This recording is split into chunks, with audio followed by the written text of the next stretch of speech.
Quien en las altas noches del verano contempla esos maravillosos cuajarones de luz que se pierden en el infinito, sabe en lo más íntimo de su ser que otras inteligencias inimaginables esperan a nuestros viajeros estelares del futuro.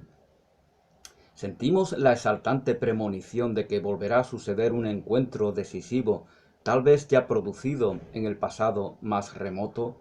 No hay pueblo en nuestro planeta cuya literatura no celebre ese encuentro con nuestros hermanos del cosmos.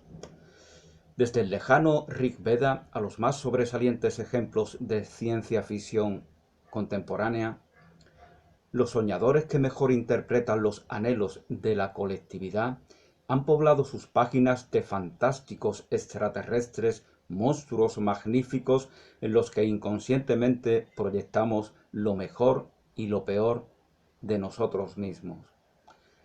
Pero la pregunta tremenda, la incógnita fundamental, continúa sin resolverse. ¿Estamos realmente solos en el universo? ¿Qué sentido tendrían estas migajas de vida, si no fuera por la certeza emocional de que la inteligencia puebla también otros mundos? En este tema, la ciencia pura resulta mucho más fascinante que la desatada fantasía, porque los investigadores contemporáneos no solo no descartan la posibilidad de que existan seres inteligentes fuera de la Tierra, sino que plantean audaces hipótesis sobre la naturaleza misteriosa de esos seres de acuerdo con una nueva disciplina, la exobiología, destinada a suscitar el máximo interés en las postrimerías del siglo. Ningún fenómeno físico ni vital puede producirse contra las leyes de la naturaleza, forzosamente universales, pero las posibilidades de que sin contravenir esas leyes puedan manifestarse formas de vida inteligentes que nada o muy poco tengan que ver con la nuestra, abren a la reflexión y al asombro panoramas tan esperanzados como inquietantes.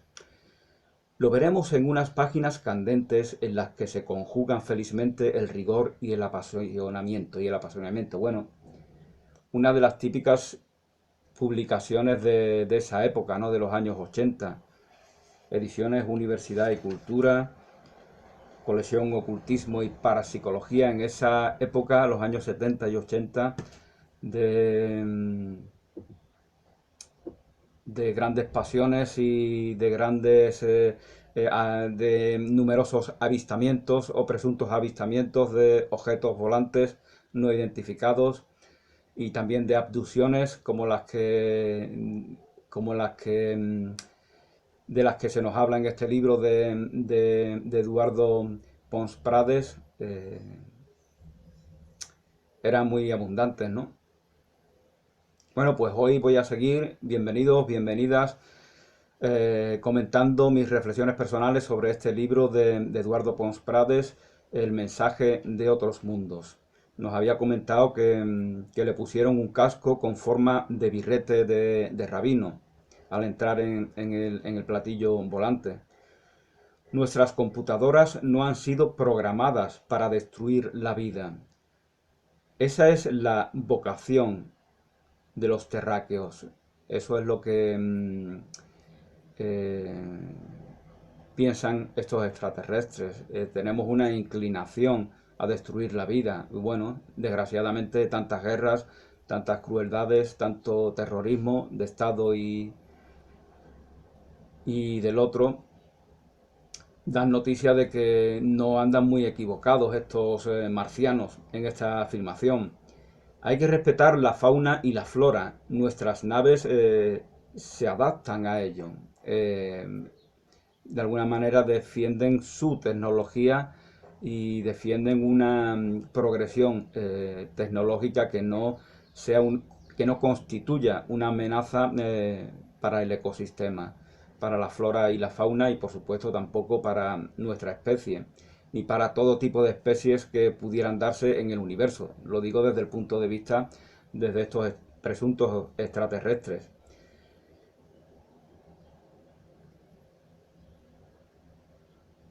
Bueno, él al principio es lo que al principio se pone un poco delante, ¿no? Como Leticia con la reina, ¿no? Parece que este señor, Pons Prade, em, parece que busca demasiado protagonismo al principio, ¿no? Pero afortunadamente la lectura del libro pues se va apartando y dejando que los extraterrestres o presuntos extraterrestres vayan dando su mensaje. El mensaje principal, como ya comentaba, era esa advertencia a la gran potencia mundial a que cese en determinada actividad que puede constituir un gran peligro para la vida.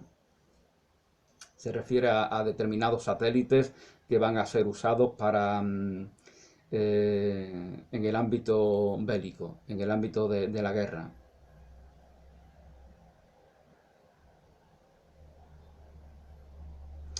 Para Eduardo Pons Prades, sus compañeros libertarios son gente de paz. Tiene esa convicción, ¿no? Que si él coge las armas es para defenderse de aquellos que quieren oprimir a la sociedad, quieren destruir todo lo bueno de la condición humana. Así, de alguna manera, equivocada o acertadamente, lo ve este señor, ¿no?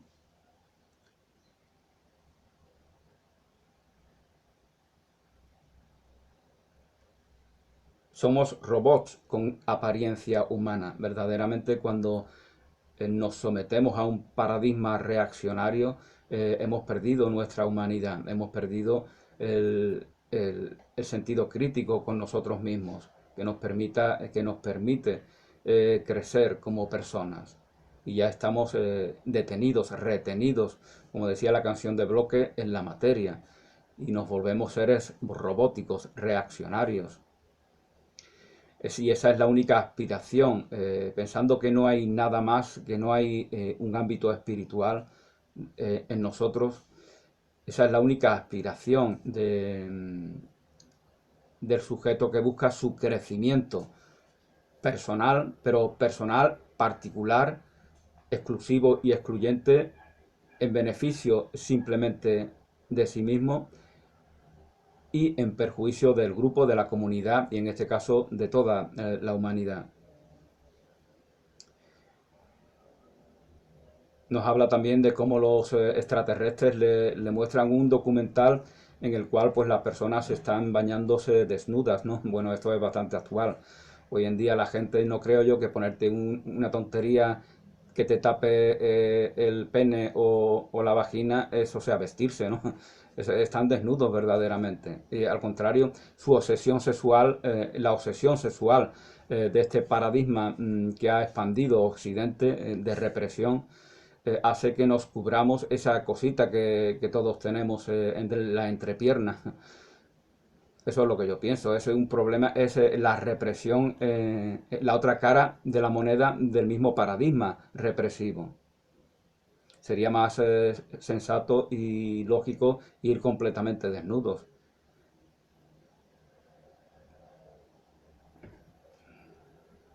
Quiero decir, desde mi punto de vista, y esto es una opinión muy particular, escribí algún que otro poema sobre ello. Verdaderamente el bikini, el tanguita y esas cosas, pues son como, tienen el mismo valor que el burka, exactamente igual, puesto que su referente es una obsesión sexual.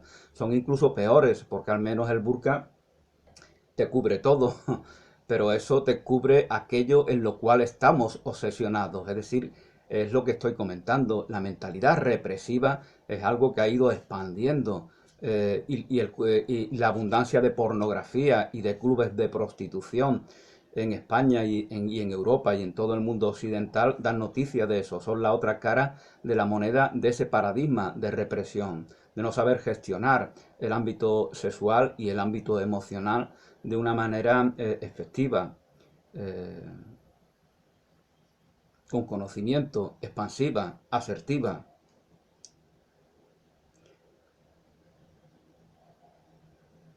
Bueno, habla de que nuestro halo es inmunización contra vuestras emisiones contaminantes. De alguna manera, pues los extraterrestres, si fijáis, si habéis leído la novela de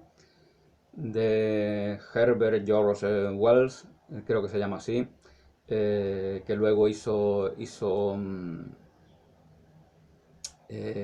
hizo alguna película y alguna versión radiofónica por determinado actor que no recuerdo ahora el nombre.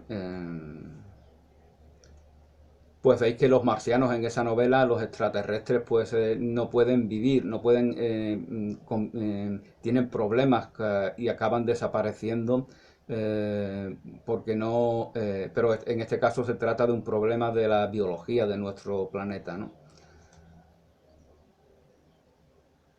Pues estos, no por la biología, sino por las emisiones contaminantes, estos extraterrestres se protegen para no caer contaminados, ¿no?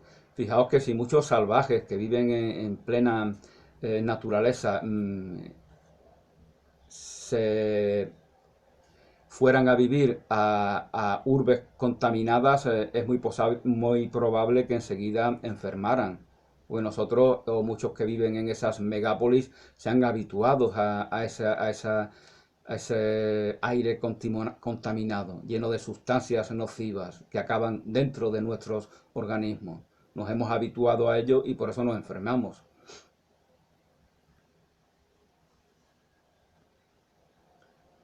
Bueno, nos habla también del concierto de Aranjuez, que por lo visto, bueno, es una pieza de música maravillosa, ¿no? Y él le pide escuchar en determinada versión en forma de jazz de este concierto y los extraterrestres de manera inmediata le ponen esa música, ¿no? Bueno, esto de alguna manera lo podemos hacer aquí ya, ¿no? Incluso en YouTube, quieres escuchar la versión de tal pieza interpretada tal día y si está en este canal, pues en un segundo o en menos de un segundo se te facilita. Él tiene la sensación de leer sus pensamientos cuando lo miran.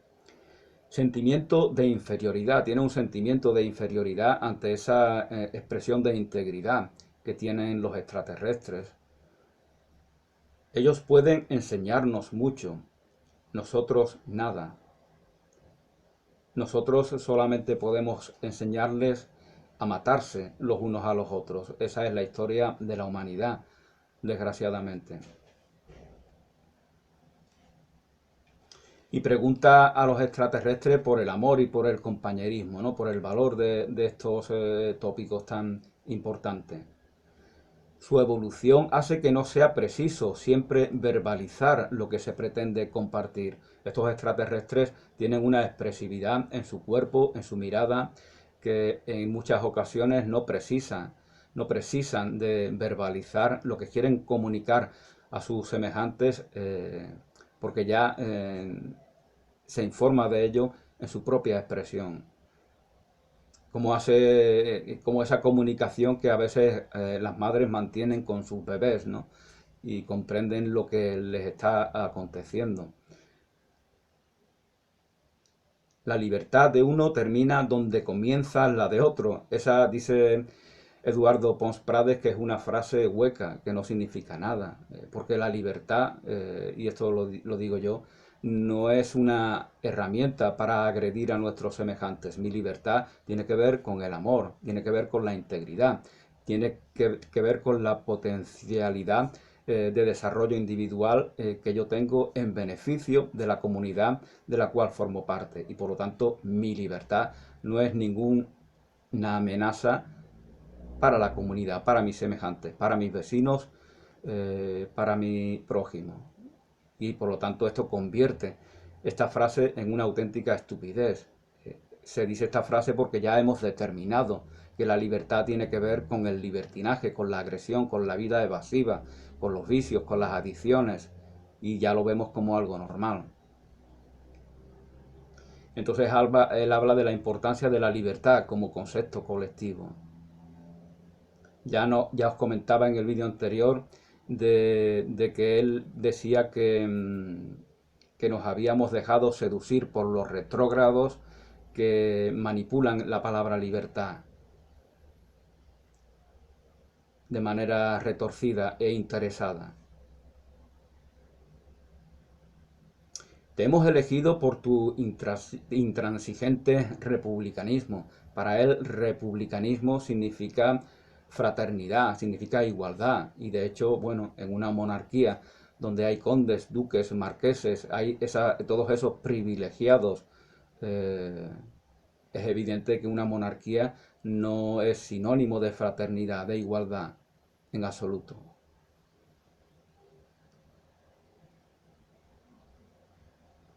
Aún así, Pons Prades elogia a los reyes. Curiosamente, me parece que ahora no se les elogia mucho, al menos a Juan Carlos I. Elogia la figura de estas personas, porque hay que tener en cuenta que en ese momento salíamos de una dictadura, habíamos tenido un golpe de Estado contra el cual se pronunció, un intento de golpe de Estado contra el cual se pronunció el rey Juan Carlos, y, y tenían las personas de izquierda en esa época, pues tenían una visión positiva de lo que significaban Juan Carlos y Sofía. También habla de por qué algunos de ellos tienen los ojos almendrados, ¿no? Como los orientales y otros no. Y ellos se les dice que hay una gimnasia ocular que los torna así, ¿no? Esa gimnasia que tiene que ver con la capacidad, de la misma manera que aprendemos a hablar, a usar nuestros dos labios y las cuerdas vocales para compartir información, pues ellos dan a entender que también podemos educar nuestra mirada para que adquiera una expresividad, una capacidad comunicativa que pudiera ser semejante a a la que tienen nuestros labios. Algo así dan a entender.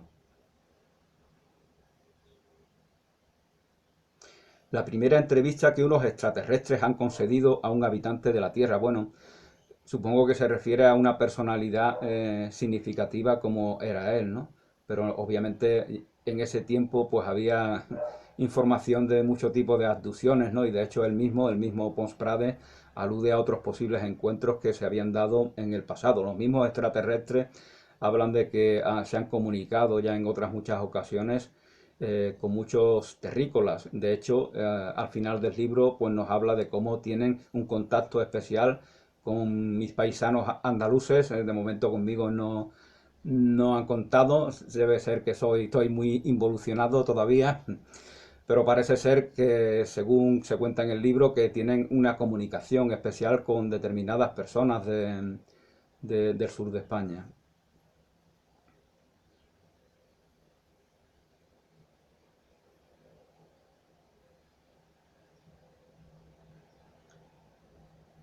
Bueno, también nos habla de una de las razones por la que él escribe este libro, aparte, independientemente de que sea cierto o no el encuentro con los extraterrestres, es la cantidad de información que se da sobre los marcianos, ¿no?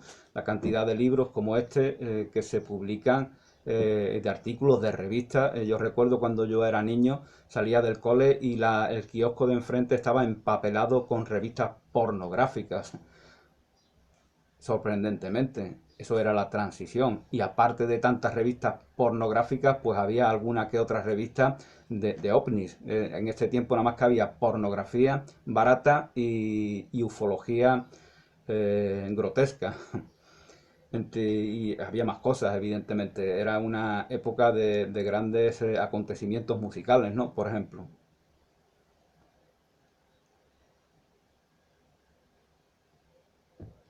Entonces él de alguna manera quiere replicar a toda esa visión apocalíptica, catastrofista, de que imagina a los marcianos, como justamente en el libro al cual antes me refería, de Wells, imagina a los marcianos como una amenaza para las personas, para nuestro planeta y para la humanidad.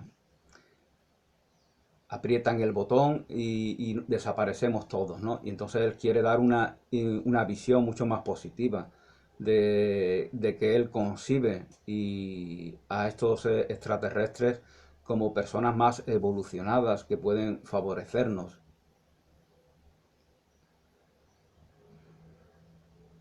Y cita un comentario que hizo alguien, ¿no? Dice, es que hay personajillos que quieren hacernos bajar la guardia para facilitar que los extraterrestres nos invadan. ¿Veis? Ya hay un debate, ¿no? Y entonces hay algunas personas que dicen que aquellos que conciben a los extraterrestres como portadores de un mensaje de paz, de amor, de luz, de conocimiento, de progreso, verdaderamente son unos ignorantes que quieren que bajemos la guardia, que los marcianos, los extraterrestres quieren hacernos daño, como vemos en la película de Independence Day, ¿no? Y claro, los estados, esto para los estados es genial, ¿no? Percibir a los extraterrestres como una amenaza, eso pone en valor todo lo militar, todo lo castrense, toda la inversión en la industria bélica. Y ese puede ser también uno de los motivos que le hace a este hombre el publicar este libro. Es decir, hay una intención política, una intención humana, una intención ecológica, al margen de que sea cierto o no dicho encuentro con los extraterrestres. Se dicen cosas, ¿no? Como que la sequía es un castigo del cielo, según algunos curas. En las iglesias en aquella época se decían cosas así, ¿no? Y es que efectivamente algo de verdad tiene, ¿no? Porque creo que lo dice él también, efectivamente es un castigo del cielo, pero no del cielo de Dios. Es un castigo porque estamos contaminando la atmósfera de manera que impedimos que las lluvias se den de manera natural. Y entonces él critica en algún momento cómo hay aviones que están echando determinadas sustancias para hacer que las lluvias se den en otras partes, porque no les interesa que llueva. Esto al menos es lo que él da a entender. Habla de los ufólogos, ¿no? Que dicen que Jesús es un extraterrestre. Por aquella época, me parece que JJ Benítez ya estaba publicando sus libros de Caballo de Troya, que yo desconozco, y que algunos dicen que es una especie de plagio o que está inspirado en el libro de Urania o algo así, que tampoco he leído. También en esa época tenemos al Palmar de Troya, ¿no? Del Papa Clemente, también muy cerquita de aquí, en un pueblecillo de Sevilla, en un pueblo cercano a Sevilla, pa' más señas llamado el Palmar, ha ocurrido una cosa muy gorda, el milagro de la Santa Fa. Así cantaba Carlos Cano, que en paz descanse, sobre ese acontecimiento, sobre esa aparición mariana que le llevó al cura Clemente a fundar la iglesia católica del Palmar, palmariana. Charlamos a menudo con terráqueos, dicen los extraterrestres. También les pregunta que se dice que buscan minerales, si buscáis minerales en nuestro planeta. Lo que evidencia que este hombre, Eduardo Pons Prades, está muy informado de todo lo que se dice en la literatura y en la prensa relativa a la ufología. Nos habla de la armonía cósmica del mundo mineral, vegetal y animal. Eso es lo que más nos ayuda a progresar, respetar esa armonía de todo el ecosistema, de todos los minerales, los animales, los vegetales. Solamente se puede progresar bajo esa premisa, dicen los extraterrestres. También hay esa comida sintética, ¿no? Ese es uno de los detalles controvertidos, ¿no? Porque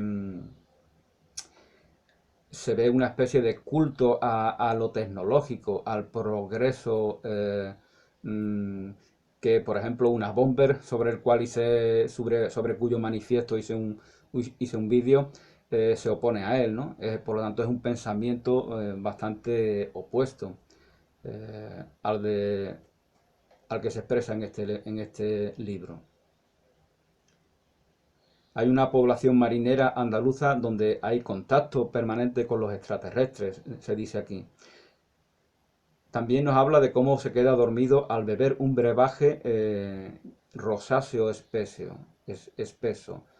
Esto nos puede hacer sospechar de que algo raro está pasando, ¿no? Le dan a beber este brebaje rosáceo un tanto espeso y que hace que quede como dormido.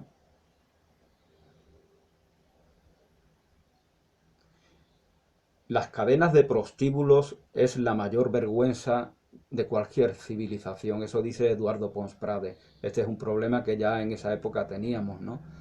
Él critica mucho, ¿no?, ese culto a la prostitución, a la vida evasiva, las drogas, el alcoholismo, y cómo esos son problemas, esos son consecuencias de un paradigma de vida que tiene que ver con ese estado del bienestar que hace que la gente sea frívola, evasiva y que verdaderamente predispone también a algunas personas a querer huir de eso y hacerlo de manera virulenta. De ahí salen estos, por eso los terroristas, por ejemplo, islámicos se forman, nacen y crecen en ciudades europeas.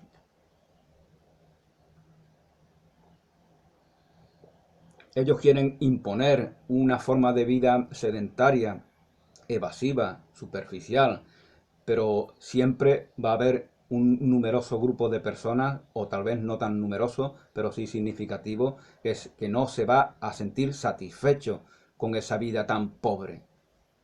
Y entonces va a reaccionar. ¿Cómo va a reaccionar? ¿Desde la conciencia o desde la inconsciencia? Desde la conciencia va a buscar un desarrollo personal. Desde la inconsciencia se va a oponer virulentamente, violentamente hacia sus semejantes, hacia esa sociedad, hacia esos poderes a los cuales él atribuye todos esos males. Por lo tanto, como alguien dijo, no sorprende de que haya tanta delincuencia, tanto terrorismo, sino que lo que puede sorprendernos es que no haya aún más, verdaderamente. Y gracias a Dios, pues vemos que no es así. Nos cita Félix Rodríguez de la Fuente, ¿no? Ya como comentaba, ese era un tiempo de grandes comunicadores, ¿no? Félix Rodríguez de la Fuente. eh,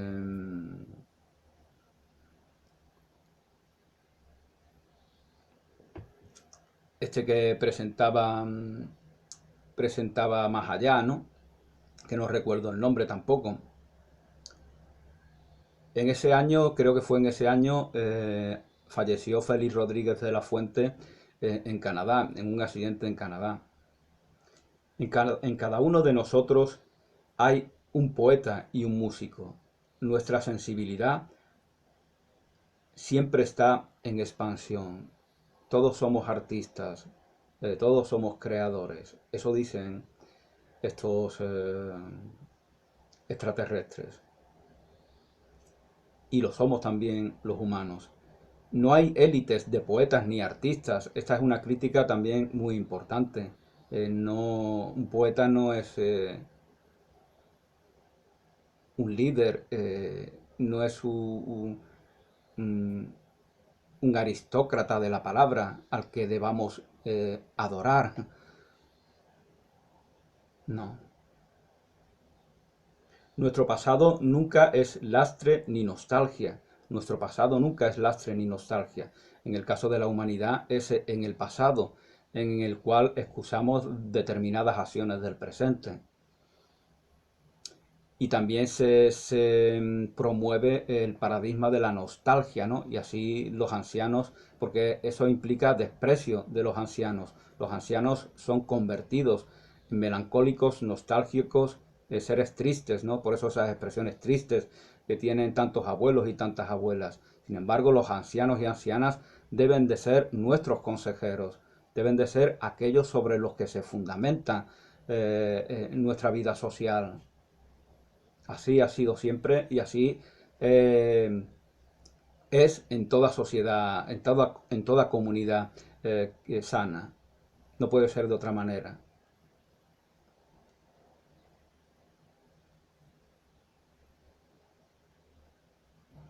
Exponer la sensibilidad a tragedias y contratiempos la limita y debilita. Exponer nuestra sensibilidad. La sensibilidad es una fortaleza que tenemos, lo que nos hace sentirnos unidos a nuestros semejantes, lo que nos hace responder a las demandas de amor, a los problemas y también a las expresiones de alegría que vemos que se dan en nuestro prójimo. Eso es sensibilidad, es un valor, es una fortaleza. ¿Y qué acontece en sociedades sensibleras? Que una vez que hemos eh, desvirtuado esa sensibilidad, pues lo convertimos en sensiblería. Eh, pues lo que nos dice aquí, ¿no? Eh, Al exponernos, por ejemplo, a través de los medios de comunicación, del cine, de las noticias, a infinidad de tragedias, de crímenes horribles, al final lo vemos como algo normal. Nos vamos insensibilizando.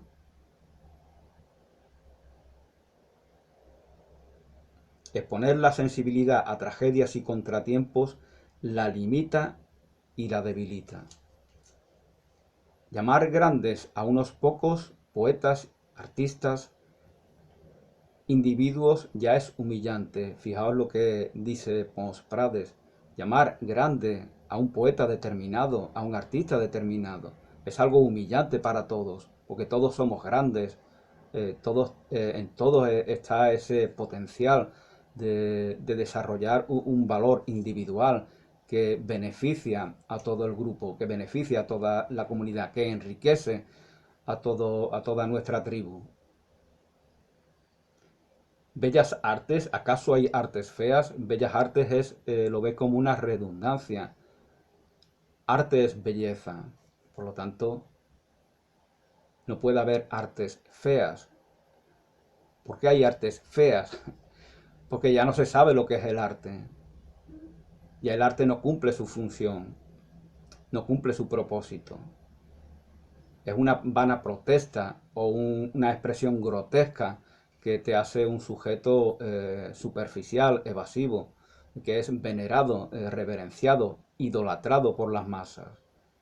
Ese artista ya no es tal artista, es un payaso, es un caricato, es un entretenedor de las masas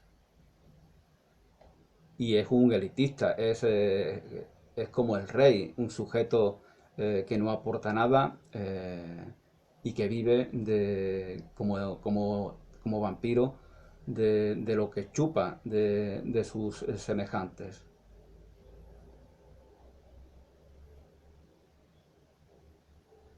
Se adoctrina al resto de que son incapaces, inválidos, impotentes. Eso es lo que se hace bajo el paradigma en el cual vivimos. Se nos adoctrina en que somos incapaces, impotentes, de que no podemos ser como esos grandes artistas, como esos grandes genios, esos grandes comunicadores, esos grandes escritores, esos grandes científicos.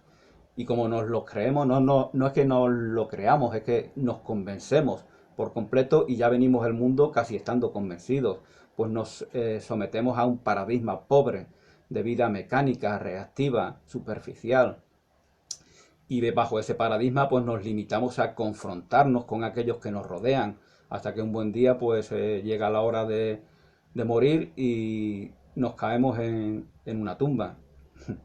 ¿Y eso por qué? ¿Por qué vamos a divulgar este paradigma que no nos beneficia a nadie, que solamente beneficia a unas élites segregadas? Sean élites económicas, intelectuales, artísticas o de cualquier otro tipo. Se adoctrina al resto de las personas en que son incapaces, inválidos, impotentes. Así se difunde un rol pasivo para todos los integrantes, para la mayoría de los integrantes de la comunidad, excepto para esas élites que acceden al conocimiento, a la formación, que acceden a desarrollar ese paradigma de abundancia en el cual han sido educados.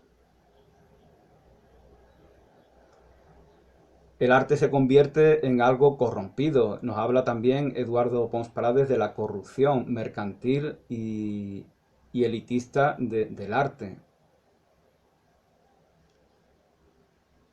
Vemos que aquí hay él tiene una motivación muy precisa a la hora de escribir este libro.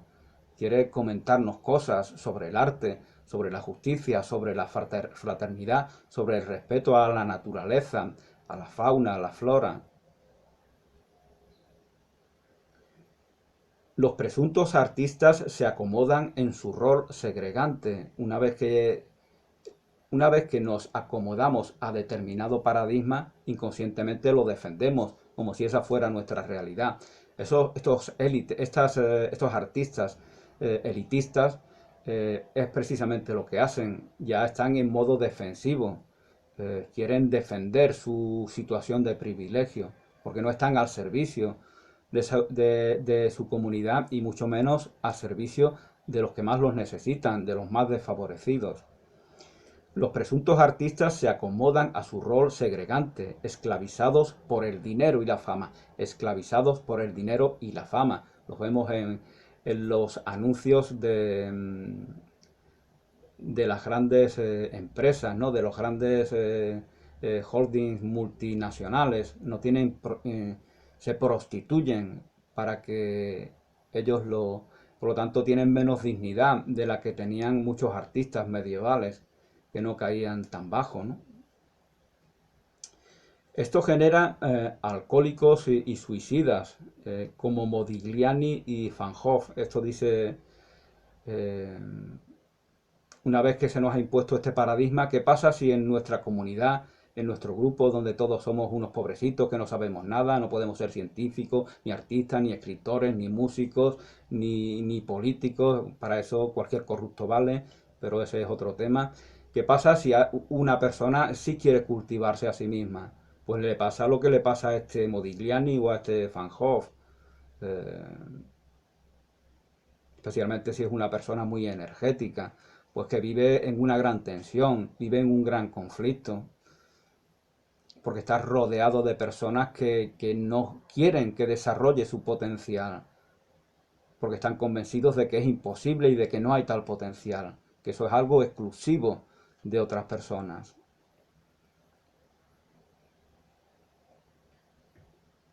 También hace una alabanza de Picasso, de Pablo Picasso, el pintor malagueño, sobre el cual escribió un libro al final de sus días, ¿no? Eduardo Pons. Y subraya la solidaridad que este hombre tenía, Pablo Picasso, con muchísimos refugiados, ¿no? Especialmente los refugiados españoles de la guerra civil. En el ámbito de la investigación también se da el divide y vencerás. Critica el especialismo, divide y vencerás. Nuestros investigadores cada uno se centra en un ámbito. Biólogos, geólogos, astrólogos, economistas, politólogos, filósofos, psicólogos, sociólogos, y al final son todos unos tontólogos, porque están como enfocados en una exclusiva materia y no se dan cuenta de que hay que entender de todo globalmente, porque todo está en relación. Entonces este paradigma de la especialización nos va idiotizando globalmente a todos, aunque nos volvamos grandes maestros en algo muy específico. Pero si somos grandes maestros en algo muy específico, no lo somos porque ese algo muy específico está en relación con infinidad de cosas que hemos decidido ignorar.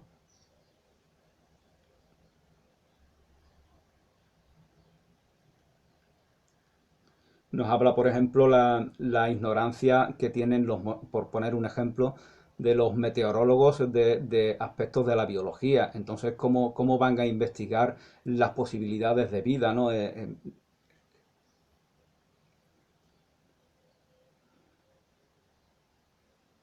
Ningún científico se pone en huelga por los millones, por los millones de euros que se invierten en armamento.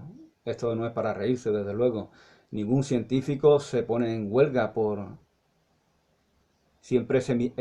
vivimos en una época de mitificación de la clase científica. Y esa clase está sometida por los poderes de diferentes estados. Como dice Eduardo Pons Prades, ¿has visto tú alguna manifestación de científicos para que dejen de invertir millones y millones y millones de dólares en la industria armamentística, que va a matar a infinidad de niños y de niñas inocentes, por ejemplo? deberían de estar no un día de huelga, sino una huelga permanente, habida cuenta de que son ellos, el ingenio de estos científicos es el que es explotado para esta industria armamentística que asesina a millones de inocentes.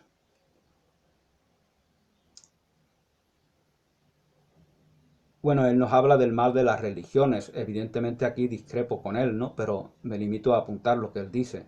Él está convencido de que las religiones han hecho mucho daño para la dignidad de las personas.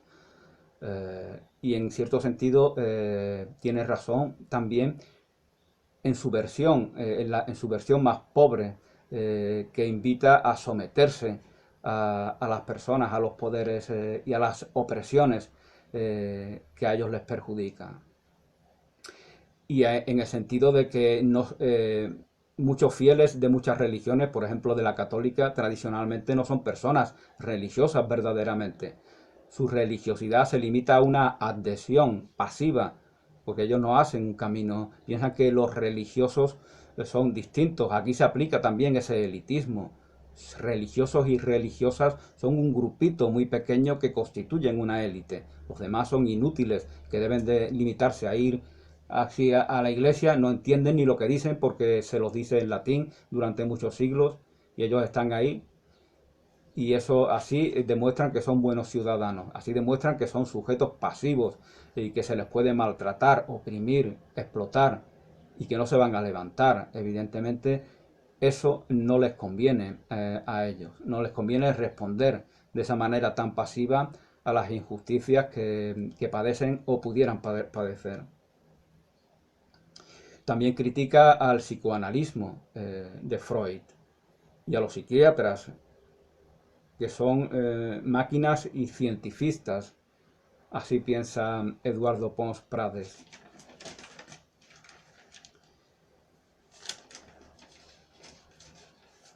Bueno, nos habla también de Alemania, ¿no? De cómo fue, a pesar de su grandeza, de sus grandes genios, Beethoven, Hegel, Hölderlin, Schopenhauer, Goethe, Schiller, Schlegel, eh, tantísimas figuras del arte, de la literatura, de la ciencia, del pensamiento, de la filosofía, de la psicología, a pesar de tantísimos ilustres pensadores, vemos como ese paradigma elitista no ha servido para que esta gran nación, este gran pueblo llamado Alemania, respete los derechos humanos, respete las minorías, respete la vida, sino que fue seducido por el fanatismo de un charlatán eh, mediocre, como fue el dictador Adolf Hitler.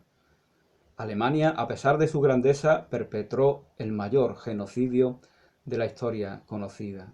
En las entrañas de la tierra, en las entrañas de la tierra está la fuente de la vida infinita. En las entrañas de la tierra, dicen estos extraterrestres, está la fuente de la vida infinita.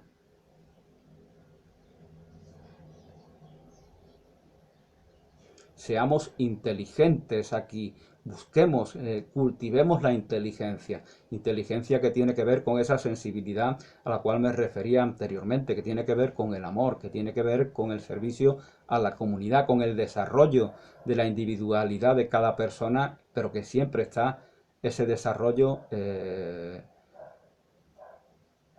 en armonía con la progresión del grupo, de la tribu, de la comunidad, de la humanidad.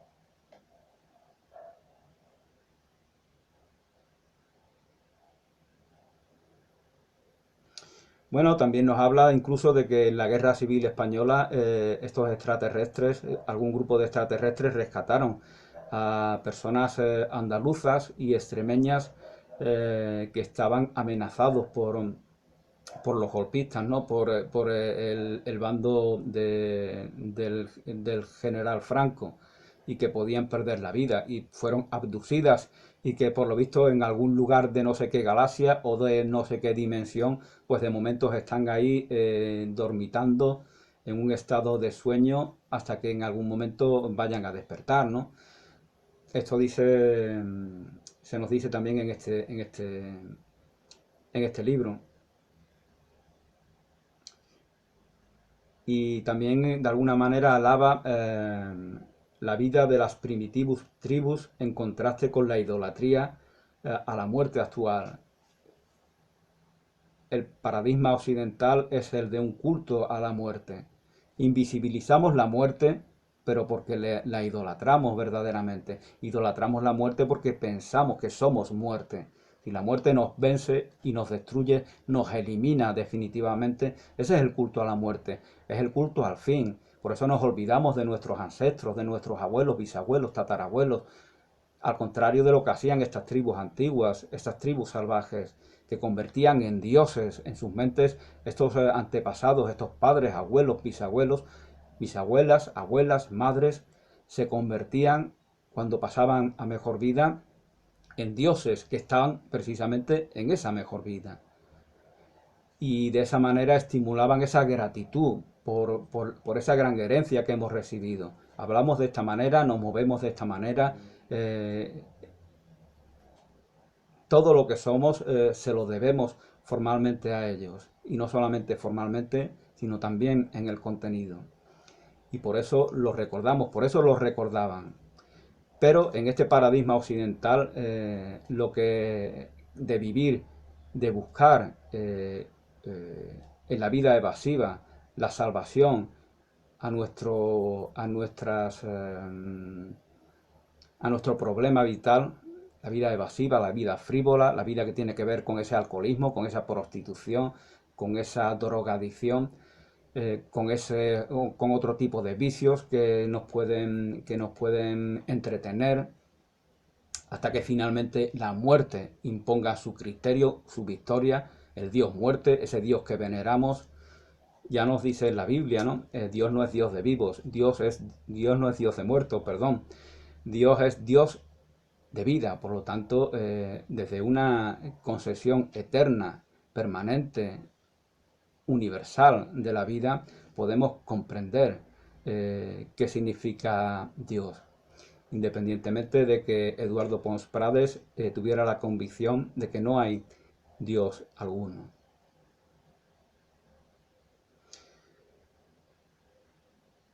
Bueno, pues por el momento lo dejo aquí, ya haré un tercer vídeo y definitivo donde veremos la conclusión de esta obra de Eduardo Pons Prades, el mensaje de otros mundos. Gracias, bendiciones y hasta una nueva oportunidad.